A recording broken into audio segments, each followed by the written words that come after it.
I The think Hangout Air is live. We are live. Hey, everybody. How's everybody out there? It's a special Monday night episode of the Guitar. I just got the notification. Oh, you just got it. Okay. Yep. All right. I have that bell rung. Yeah. Get that bell rung. That's right. We got Jason Wade in the house. He is, yes, Jason Wade, you are the first. Much appreciated, buddy. So I've got Ben Coombs here. Uncle Ben. Paul Lou is in the house. He just stepped in. That's awesome. Hey, everybody. Thanks, everybody, for coming in, checking it out. This is my second Google Hangout, and I asked Ben to come on, and he very kindly agreed, even though he's been doing these, you're like on, this is your third day in a row, isn't it? Four. Oh, man. Yeah, let's see. Thursday night, I did my weekly show. Friday, Friday, I did Johnny Beane's show. Saturday, I was on Shane in the Blues. Last night, I hosted Shane. Spent the whole weekend with Shane from In the Blues. It was a very bluesy weekend. We had Steve from Boston pop in as well for a bit. And then tonight with your fine self. That was very cool. Yeah. Thank you so much for coming on, Ben. I do have one question, though. Yes. I'm looking at the chat. It's almost all gray, except one guy's in blue. Is that Bruce? Mr. B? Yeah, I don't know. Is it? Maybe. I think so. I hope so, because he's got the wrench. Well, there's a guy that just bought a Fender Blues Jr., and I think his name was Bruce. And That's got to be him. I don't know. Scotty G Productions is here. Fender Guru as well. Awesome. Fender Guru, yeah. Scotty G. Thanks, everybody, for popping in. Bunch of the usual guys. Dave R's guitars. Nice. Oh, Dave R's in. Oh, there Dave R just popped in. Paul Lou's here. Jason Wade is here. That's awesome. Me. Yeah, I see. I have Google Hangouts on 2/3 of the screen, and the other third is the chat. Well, I'm not that technically savvy, so I'm actually looking at the chat on my phone as we're talking. So anyway, cool. Everybody's saying hello to each other. That's great. The other third is the chat. Oh wait. Rookie move. Yeah. I do that too, so. I know. I'm a rookie. I'm a noob, brother. I'm a noob. I'm only like a month in or 2 months in. So for those who don't know, now that I mention it, Ben Coombs is responsible for me doing this. So if you get tired of this mug, that's the guy you got to blame right there. Because Ben and I, let me go into that a little bit, Ben. We have a lot in common, actually. That's right, we do. So what happened was a couple of months ago, I've had a YouTube channel for a long time, and I never really grew it. I just would put, a couple things on there, mainly gear stuff. I'd buy a new piece of gear and I, do my little demo on my cell phone type of thing. Anyways, so on my YouTube feed one day, I get this Canucks with guitars. And I'm like, I just like the idea of Canucks with guitars being Canadian. Sure. And then I watched an episode, and I think it was one of your Thursday nighters, Ben. Yeah, it was one of your Thursday nighters with Rich. And I'm looking at it and I'm like man, these, couple guys talking gear. I'm like, this is really cool. I'd never seen anything like that before, right? Because when you're seeing guitar players on YouTube, it's, they're paid musicians. They're paid to typically demo something. They're not just regular guys. You know what I'm getting at? Right. So I didn't know that this whole kind of world existed. So, I started watching your stuff, and I thought, he seemed like this, Ben seemed like a real cool, legit, down-to-earth Canadian, Canuck. I thought this is real cool. So I said to my wife one day, and I told you this when we met, I said to my wife one day, I said, because you were doing the Hangouts, and I said, man, I'd love to participate in something like that. And I have but I have no idea how to do it. So my wife, in her, naivete or whatever, just said, why don't you just send the guy an email? Yeah. Okay, so, it's not something I would normally do, but I sent you an email, and he kindly responded and said, hey, man, next time I do one, you're welcome. And I'm like, wow, this is blowing my mind. It's like, okay, this is great. And then that night that you went, that was the night, remember you were sick? Right. You weren't feeling well, so you canceled it. So I'm like, man, I missed that opportunity. But still, we did make arrangements, and I actually met Ben in July, because Ben is about 100 miles away from me. And I was on holiday, and I went out there, and Ben was nice enough to meet me, and we went on a tour of all the Anderson stores. Arden stores. See, I knew I was going to screw something. Ardensmusic.com. Arden's Music. I apologize. And we went on carrying Gretches. Pardon me? Now carrying Gretches. Oh, yeah, I saw that. Yeah, that's cool, man. Yeah. Yeah.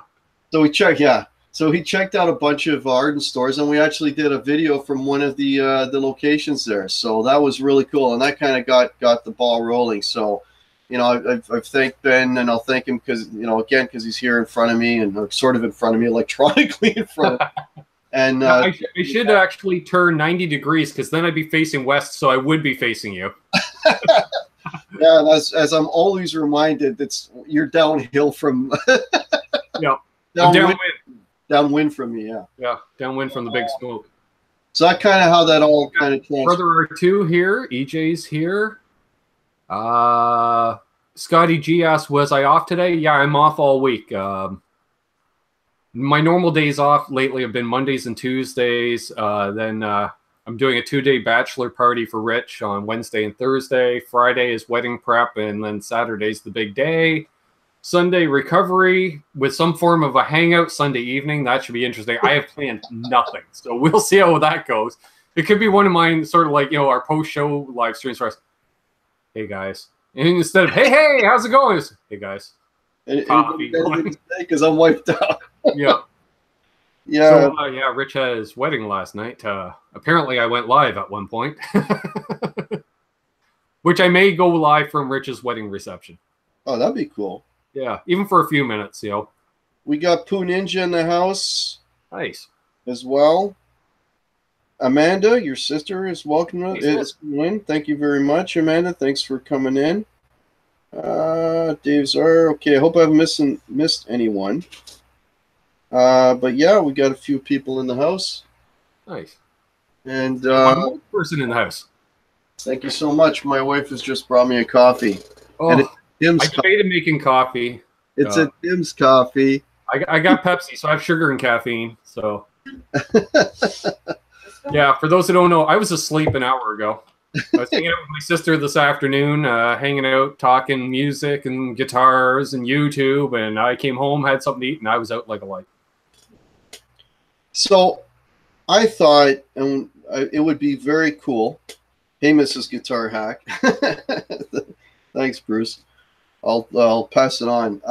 I thought it would be cool to just talk music with Ben and find out, because, you know, we're all on here and we're on these chats and we're asking questions and this and that, but I kind of like the idea of getting to know some of the other YouTubers. I did this with EJ the other day. I like to do this with Ben as well.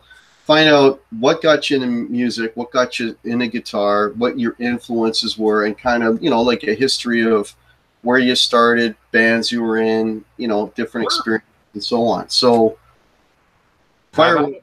All right. Now, let me just preface it. Now, you're a Toronto boy your whole life? Correct.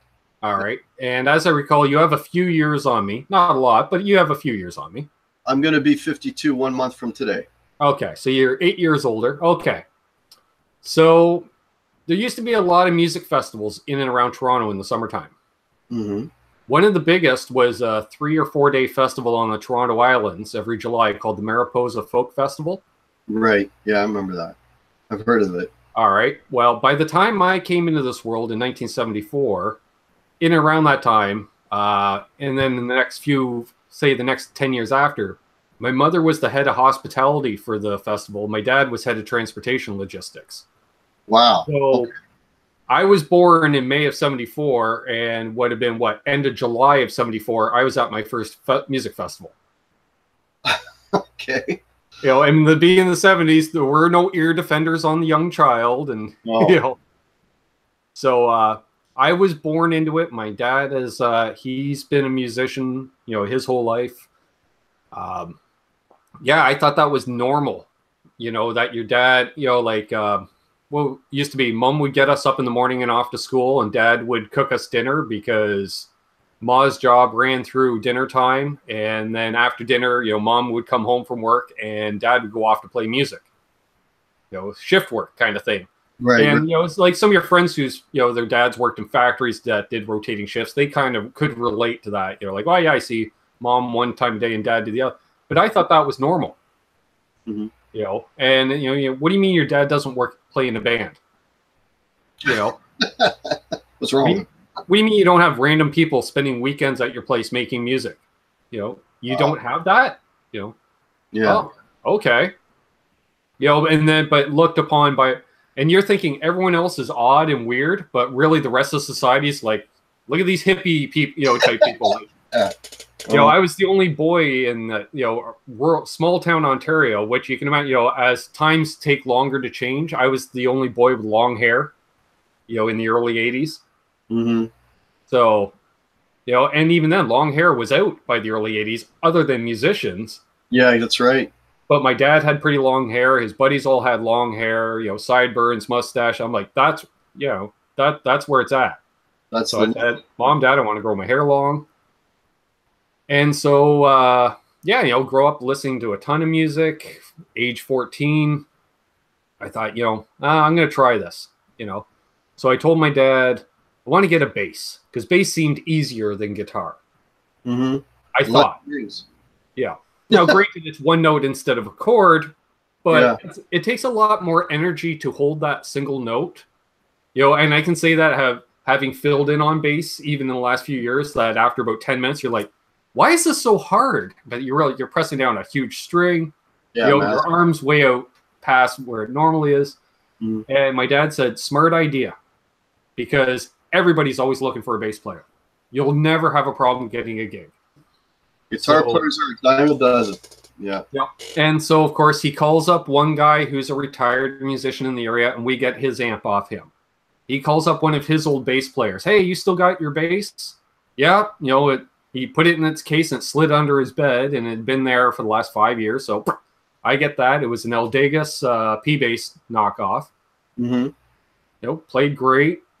And I did that from about August of '88 until I decided on New Year's Day, so it's a date that's easy to remember, I'm going to switch to guitar. And I said, you know, this is no fun playing along to AC/DC songs. It's dum, dum, dum, dum, eighth notes, because that's what I was into, you know. And even that, you know, even with like the Kiss stuff was even a little more advanced because it was a little more hook related than straight eighth notes. But you could do the big Gene Simmons slide. Oh, yeah, do the octave slide. Okay, that's cool. But I'm bored. So I switched to guitar, and that's when my dad's like, well, there's my guitar, there's my amp. Play with that until you get something of your own. Can I just say hello, Ben, for you? Sure. A couple of people just popped in. Old man Dan, how are you? Nice to see buddy. you. We got 9 Fathoms in the house. How are you, buddy? Let's see. I hope I didn't miss anyone. Okay. If I did, I apologize. Everybody should be giving Guitar Hack a thumbs up and be subscribed. Yeah, I would appreciate that. Thank you so much, Ben. Oh my God. How could I forget? EJ is in the house. EJ's here. Hello, EJ. How are you, buddy? Yeah. All right. So you switched to guitar. And so, like, how'd you get started? Did your dad show you a few things, or did you totally... He showed me... I remember, well, you know, as a kid, of course, you're like, Dad, I want to learn guitar. And he knew I wasn't completely serious about it. But he showed me Memphis 2-string in the key of A. Okay. And that was basically the only thing he showed me. And for those who don't know, we're just going to grab a guitar real quick. Now, a lot of people don't know that term, but it's just you're rocking back and forth. Oh, okay. That's Memphis 2-string, but that's a terrible Memphis. You know, you got to have more of a swing to it to be Memphis style. But, you know, and then because he showed me an A, the key of A, because you can just switch between the two. It's always an open string. Right. You know, and he's like, when you get real good. And I was like, oh, okay, you know, that's cool. Never thought anything of it. I'm like, that's Chuck Berry stuff. That's old man music, you know. Right. Well, you don't realize that's the foundation of everything. Exactly. You know, and especially once I don't have to do it back and forth. If I just hold on the 5th note, hey, that's AC/DC. That's everything. You know, speed it up and play it bad. That's the Ramones, you know, like. That's right. It's like, oh, okay. But the problem was I was playing on this Telecaster through a Silverface Vibrolux that has no gain. Crystal clean. crystal clean. I could not have been more upset. Especially, like, you do need a little grit to hide behind when you're a beginner. Otherwise, you sound like Polly Wally Doodle. Like, I should be, going out of the lesson books playing, melodic stuff. I was like, oh, it was terrible. So I traded my bass and my bass amp for a couple of pedals. There you go. Because, pedals weren't cheap in the, we're talking late 80s, early 90s. No, they were not. I had a couple of Boss pedals. And so I did the trade. And I think I got a little bit of cash too, or whatever. And I got a Boss distortion feedbacker, which is essentially a DS1 with the feedback circuit in it. Right. And here we go. Sorry, Arvon gone. Hey, Irvin. How are you, Irvin? R2R3 Lockingnut. Hey, buddy. So you got some pedals. So, and how'd they sound through the clean amp? They sound all right? They sounded okay. But unfortunately, even to this day, I can't use a DS1. I can't get a good sound out of a DS1. I can get an okay sound out of a DS1. So back then, it was, kind of tinny sounding. And I could go between that Vibrolux or my little PV Rage, and it sounded the same to me. Yeah. It sounded like me, good or bad or other, well, more bad than good, definitely at that time. Yeah. But it was something, And you'd be jamming with your buddies, trying to figure out this intro and that, and you only ever learn the intro to any given song. So, like, if I ever actually had to play somewhere, my set would have been about 12 minutes and involved 6 intros to song, or something. Yeah, that's about it. But medley, just call it exactly, just a medley. That and taking care of business. Yeah. So when did the band start? When did you start playing with the different bands? Put a band together in high school, but we never did anything because our drummer was never there, and we never did get a bass player. Drummers. But then, bedroom player, up in through the 90s, and then I kind of put it aside by, say, the late 90s into 2000. I put everything aside. And then I would say, let's see, I was working a call center up until 2008. Then I got into working on the military base here in town. All right. Around 2009, 2010. And it was funny because it was in the tech division that involved running PA systems into buildings, for intercom systems. Right. As well as doing setting up actual PA systems for live events like change of command ceremonies and stuff like that. Mm-hmm. Sometimes you play the national anthem, but generally a couple of microphones and some speaker stacks that throw. And so it was like a temp agency that I was working through under contract to the base, and they said, well, we should stick you over on the base. I said, well, geez, I heard they pay well. Yeah. Okay. Yeah. So I go over there, and they looked at my resume, and I think, I just had under hobby, play guitar. And so I wasn't qualified for the job in any way, shape, or form because I'm not an electrician. I'm not an electronics technician. But the guy's like, can you run a soundboard? I said, oh, hell yeah. I knew how to run a soundboard when I was 10 years old going to my dad's band practices. Right. He says, oh, yeah, right on. He says, well, we do like a ceremony a week here. Oh, yeah. So you're hired. Well, nice. All right. So he hired me and another girl that I went to high school with, and she was another musician as well. So we got hired for that side because they wanted to have good sound outside. They like, can you mix vocals? I'm like, dude, in clubs, that's all you put through the PAs, the vocals. You don't mic your gear. He's like, oh, okay, cool. So this master corporal, for those who don't know in the military, he's one step below a sergeant. He had hired us, and the sergeant who actually ran the shop came in. I think it was like 2 months later, he got rotated in. And so he brings me in the office to get to know me. He's like, so are you qualified to do this? I'm like, nope. Can you do this? Nope. All right. So what are you good for? I'm like, well, I can teach the privates how to solder and make up cables and stuff like that. And I can run a soundboard and set up PA. Oh, okay. So what's your background? Musician. Oh, okay. And he dug the idea too. Mm-hmm. So that job lasted a couple of years, and then all of a sudden I'm out of work. And so it just happened that I got my hands on a PA system, dirt cheap. Nice. And so the girl who I worked with at the base, she had a band, and she asked me to come out and mix their sound for them. And ironically, it was about 3 weeks before my contract was up on the base. So I came out and I mixed their sound. Richie was the guitar player in the band. Wow. He was actually dating the girl who was singing in the band. And Larry, my current bass player, was the bass player of the band. Wow. And so Larry decided to push me, and he wheels his amp into the venue, and he just plugs in his bass and leaves it. He goes, "You set it up." Like, set up my EQ stack, which I thought, would you let a sound guy adjust your amp? No. No, never. But I dialed in his amp for the room, and it was a big cavernous bar that everyone hated doing sound in because of the natural reverb and echoes in the room. Right. And, well, I had just finished spending 2 years doing sound in aircraft hangars. So this is a piece of cake. So I used the back wall as a slap back for the natural reverb, and I dialed in everybody, and they were like, "Holy crap, that's awesome. You should do this for us going forward." Okay. Flash forward a few weeks, I buy a PA system as well because I'm out of work. I went out, started doing sound for bands, started a company with doing sound production for about 1.5 years, 2 years, and I realized everybody was having so much fun up on stage, I wanted to do it too.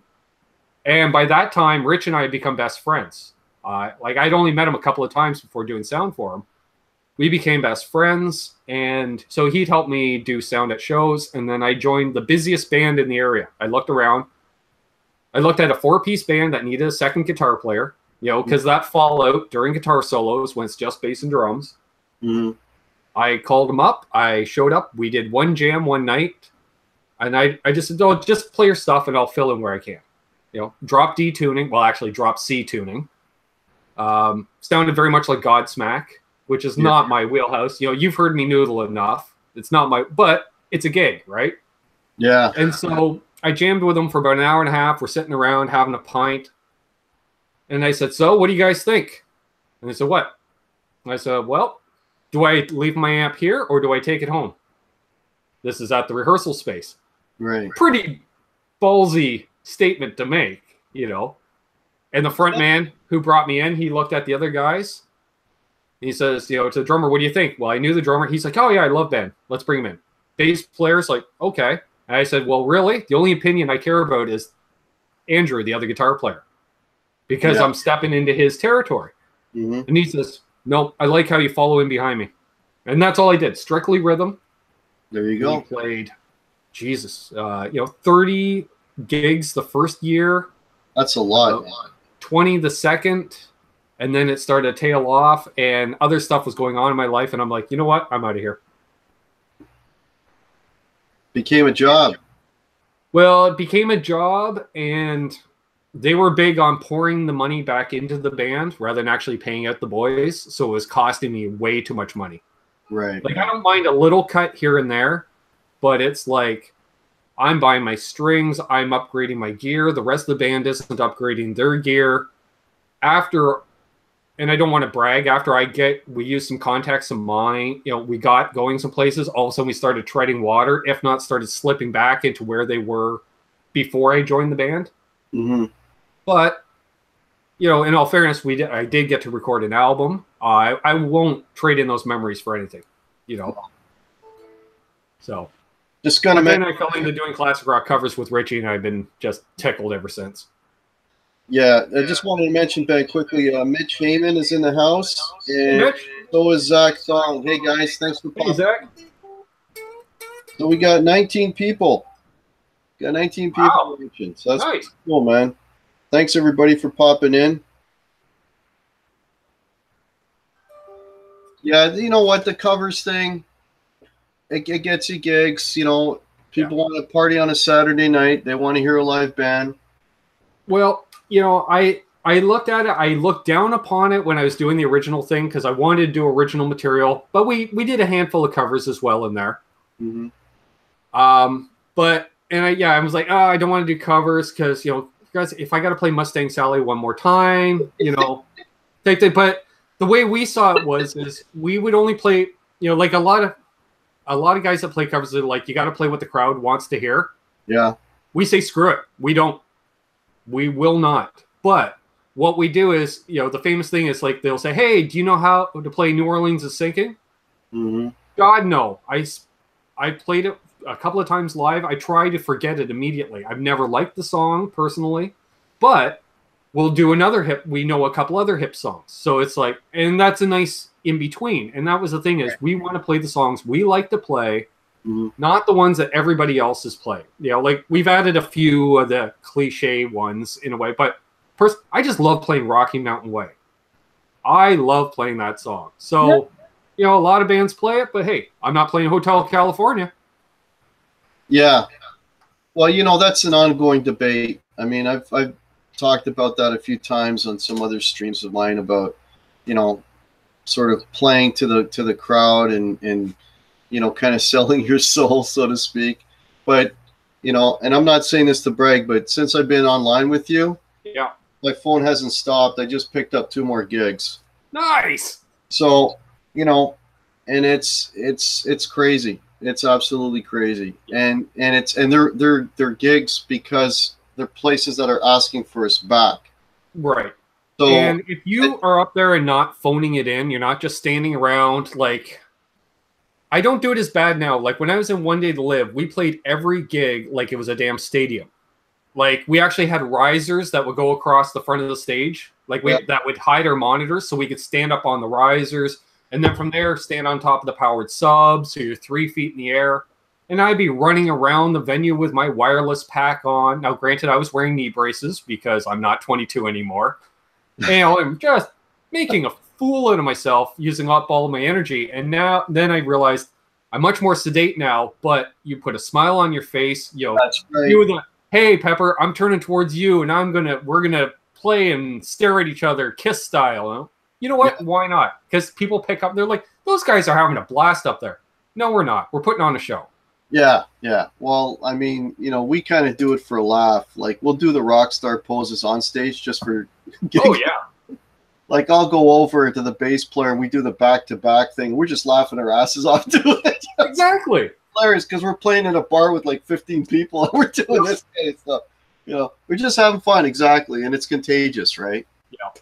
It's contagious. That's how this is contagious, too, because, like, say, going live, it's like doing a set, but you don't have to carry any gear. Yeah. So you're not physically, you know, spelled after that. And the crowds are about the same. You know? Well, for me, they are. Yeah. Like, you know, like we got 19 people watching. You know, I'll tell you right now, if I'm playing anywhere on a Monday evening, I don't care what venue it is, I've got 19 people watching me.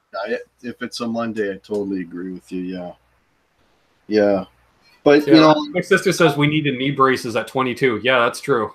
Yeah. Yeah. Well, you know, it's like with the band thing. I mean, the reason why we get these callbacks is because we are playing stuff that people want to hear. And so what happens is, you know, the people in the bar, they like the band and they want the band to come back. Yeah. So, yeah, you got to sell your soul, right? But at the end of the day, you know, we got a gig, you know? Exactly. And like you say, and the callback, like myself, whenever I'll play a place, I book 2 or 3 dates and there at once. And then when it gets to that last date, I'll go up as soon as we're loaded in. While I think of it, okay, let's book 2 or 3 more dates. You know, because you always like to go up to the bar staff, say, "Hey, remember us?" You know, type thing. They're like, "Hey, you're here, awesome!" And yeah, take care of business right then and there. Yeah. Well, lately, most of our gigs have been coming. Like, it's funny you were talking about being the go-to guy in the band and that, and the band that I'm gigging a lot with now, I had left the band that I was the guy, and I'd said I don't want to be the guy anymore. I just want a guitar player. I just want to be a hired gun. That's all I want to do. I did that, and you know, I've done both sides. Like, I'm back to being that guy. I don't want to be that guy, but I'm the best guy for that job in the band, and that's nothing against my bandmates. Like my bass player, he picks up all the gigs. And all he does is say, "Here, call Ben, and here's his number." And sometimes he'll tell me, and sometimes he doesn't. Yeah. So I'm used to, it used to be I'd let that random phone number go to voicemail.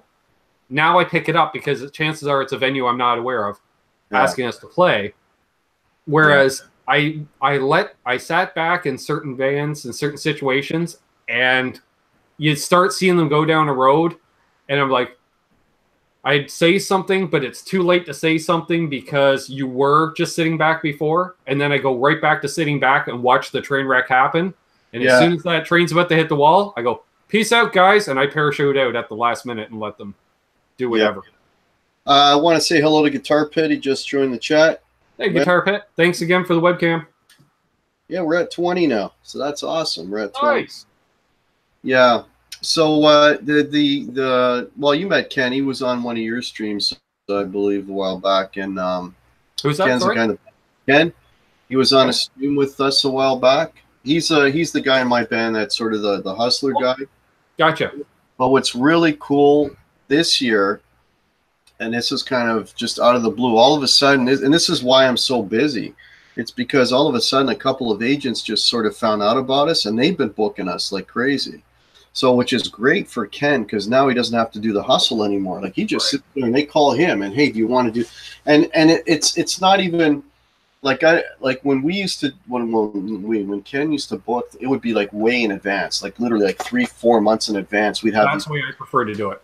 Right, but these agents, like I mean, kid you not, like as I'm here, my phone goes off. Hey, you guys want to do a gig on October 5th? Like, isn't that like next week? Yeah. Yeah. That's the way they work. It's like, they just have a series of bars that they kind of. Yeah, and I have a rule I learned from my dad, and it costs you money nowadays, and I don't recommend it if you're looking to eat from music, is if somebody contacts me less than 2 weeks from a gig, I automatically turn it down. Oh, yeah? Every single one of them. Yep. Because I like showing the reputation that I book in advance. Because if they call you 2 weeks in advance, they're going to call you 2 days in advance. And it's not like the band just canceled on the venue. The band canceled on their venue 2 months ago, but they're finally remembering, hey, we need a band tomorrow night. Yeah. And I tell them, I'm like, and I just say, I'm sorry, we're not available. I'm not lying. No, we're not available because I won't work on that because I don't have time to promote it myself because the bars don't do any promotion anymore. And I like to bring some people in. Yeah. Well, in Toronto, the way kind of. Oh, Sean Zimmerman, how are you? Yeah, in Toronto, the way it works with the bars is sort of like it's a really individual thing. Some will put it on their website, put up events, and some won't, like some, and then we'll always drop off for posters and stuff like that. But, but what's nice about having this agent thing, because I mean, I never really did this agent thing. And we didn't approach them; they came to us, which is really cool because they saw these guys are busy, right? And so it's really on them. It's not on us. So if they fail to get a band, they look bad. We don't look bad. We're just, hey, if we're busy elsewhere, because we do our own stuff too, right? Sure. So it all works out well. But it's a great relief for Ken because he doesn't have. For me, there's nothing worse than if a venue calls and they're like, "Hey, can you play on this date?" And I have to say, "Well, give me a day to get back to you because I got to check with the other guys."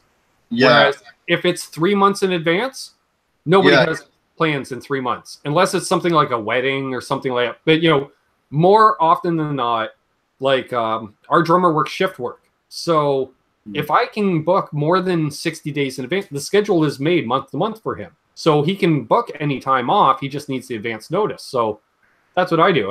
And I just tell him, like, I book minimum 30 or minimum 90 days in advance. Right. I know it's coming. We can prep for it, and that way, if we say have 4 months in between gigs for whatever reason, we can take 3 months off and then just ramp up that last month and back into it. Yeah, yeah. Well, the other thing that happened today, just since we're talking about it, is we had there's I think I mentioned this on my last live stream. This one place that keeps booking us months in advance and then canceling. Oh yeah, right. Yeah. They've been doing that to us all year. So they said they canceled a show for November 3rd that we had coming, which was like the 4th one this year. Mm-hmm. And then to sort of sweeten the pot or to make up for it, they said, well, we got a private party October 19th, and we think they want a band. So, but we'll let you know this and that. So in the meantime, we told the agent, hey, that day's free. Yeah. And just the timing of it was perfect, right? So the guy, the bar guy calls and says, okay, you know what? I'm about to find out literally in the next few minutes, if these people are going to go with the band or not. In that span of time, the agent calls, I got a booking for you on that date. And then when he called back, we said, hey, sorry, we're booked. Yeah, I was feeling your pain. I had a venue that did that to us, and they would cancel a gig, then they'd want to book us again. I upped our price by $50. Oh yeah, they can pay, man. They canceled. I upped it by another $50. And they said, look, we only offer this much. I said, well, no, you offer nothing because you've canceled on us 2 times. Yeah. So, we're holding dates for you that we aren't getting paid for. So guess what? We're going to make it on the back end. The same way you would make it if you overpaid somebody, you're going to charge more for your beer. You're going to make it up on the back end somehow. They didn't like that, and we agreed to disagree. I just wanted to say hello. Guitar TV's in the house. Guitar Girl is in the house. The Guitar Pit is in the house. Hello, everyone. Todd Flowers, how are you? Hey, well, we're up to 27, Ben. This is a record for me. It's all you. It can't be me. No, man. They've been seeing my mug. It ain't my mug, brother. I guarantee you that. I'm just thinking the regulars that hang out on live streams each night, they're probably like, man, is there going to be a night where I don't see Ben on? Well, we were talking about that earlier. Ben is on his 4th, right? Your 4th consecutive live stream? BV Ninja's here. Bonjour, you're awake. Because I don't know how to say you're awake in French. BV Ninja, I didn't catch him. Hello, BV Ninja. How are Switzerland. You? Bonsoir à tous. I think that means good night, everyone. My French is very limited. Good day, y'all. Or good day. Good day. That's cool. That's cool. Yeah. So yeah, that was kind of nice that it worked out that way. It's sort of like a little poetic justice there, Yeah. So many venues screw over bands, and if I know a venue has a rep for screwing it up, I'll mess with them too. Did we freeze? Are we still live?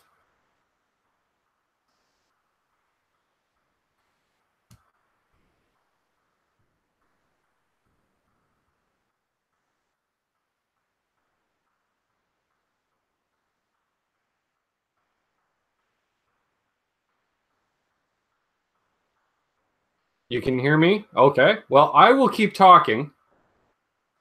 Maybe he just needs to shut down and restart your Hangout. Or, well, don't shut it down completely.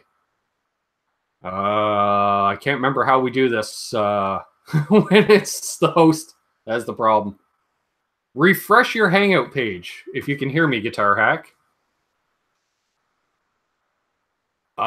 Jason, I don't know if I could play something through Hangouts, and yeah, I'm not sure if something would come through or not. It probably sound like I'm underwater. But if you guys have any questions, I'll totally podcast this. Also, if Guitar Hack happens to end the stream, just let me know. Otherwise, I'll just keep talking.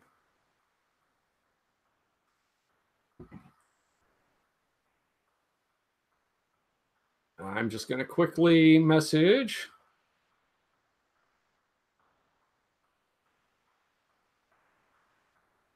Oh. I think it may be down.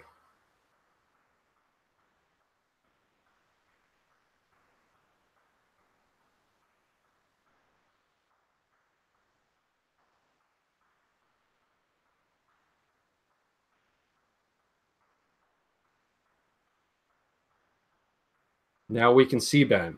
Okay. You can see me now.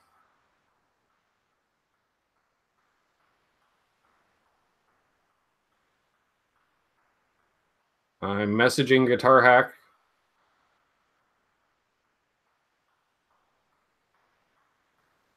I'm apparently on screen. Yeah, apparently so, Guitar Pen. Nice. Oh, excuse me. gulping down too much Pepsi. If you guys have any questions for me, feel free to ask. It is the takeover, Bruce.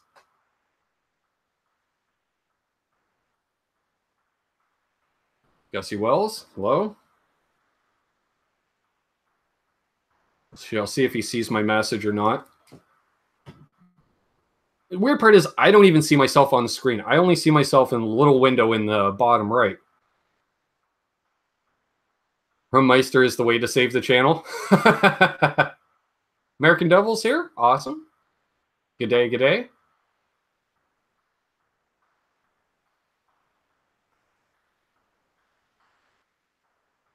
See, any easy explanation on what makes P90s different? Never had them.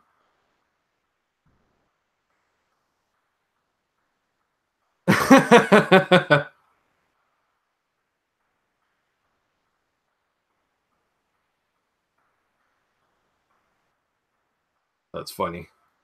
Let's see here. Yeah, I know, Bruce. Let's see. Well, okay, easy explanation on the P90s. Nice wave to the hair today.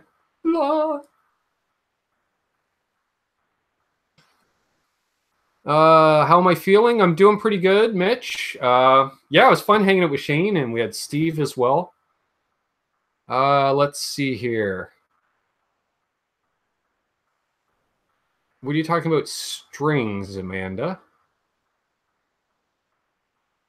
When am I getting? I don't know when I'll be getting an EVH guitar, Jason Wade. I got a couple custom guitars to pay for, and I do want one, but you know, at least I'm kind of satisfied with my Kramer. Yeah, overwound singles, bar magnets to the slugs, exactly, Dave. And they're physically bigger, so which I think will definitely have a different magnetic field. Yeah, a little punchier. I dig them. Let's see here. Yeah, I don't know when I'm going to get an EVH. I do need one eventually. I want a Wolfgang, I think. I want a Wolfgang-shaped guitar.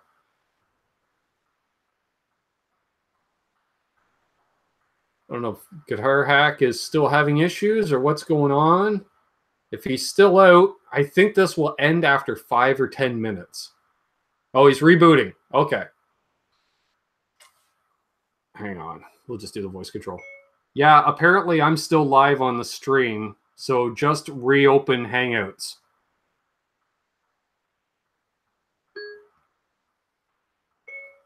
I'm all answering questions and stuff.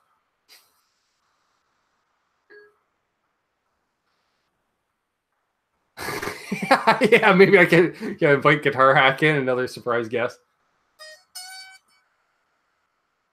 We can hear you're playing just fine. Really?